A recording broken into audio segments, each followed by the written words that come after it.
তাকলিদ করা কি শিরক নাকি জায়েজ? তাকলিদের ধরনের উপর নির্ভর করবে। ইহুদিরা যে তাকলিদ করে সেটা শিরক।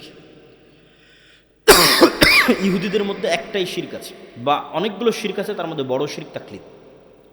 ইহুদিদের মধ্যে মূর্তির শিরক নাই। কোনো সিনাগগে গিয়ে আপনি মূর্তি পাবেন না। ইহুদিরা কোনো বিমূর্ত চিত্র তথা আঁকিয়ে চিত্রের ইবাদত করে না, বরং অদৃশ্য সত্তা আল্লাহর ইবাদত করে। তো ইহুদিদের মধ্যে শিরক কি? তাকলিদের শিরক। সেটা আল্লাহ কোরআনেও বলেছে যে ইহুদি যারা গুরু, ধর্মগুরু, তারা হালালকে হারাম করে দিলে ওরা হারাম মনে করে, হারামকে হালাল করে দিলে ওরা হালাল মনে করে। যেমন জেনা করা আল্লাহ তাওরাতে হারাম করেছে।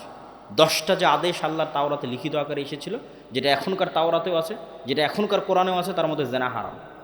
তো এখন ইহুদি এই ধর্মীয় প্রধান যদি বলে যে মুসলমান অমুক দেশের অমুক নেতাকে ফাঁসানোর জন্য আমাদের একজন গোয়েন্দা মহিলা কর্মীর জেনা করা হালাল, তোরা মনে করবে এটাই ইবাদত, বলে নাউজুবিল্লাহ। অথচ আল্লাহর পক্ষ থেকে হারাম করা আছে, এখনকার তাওরাতে হারাম করা আছে। এই তাকলিদের নাম শিরক।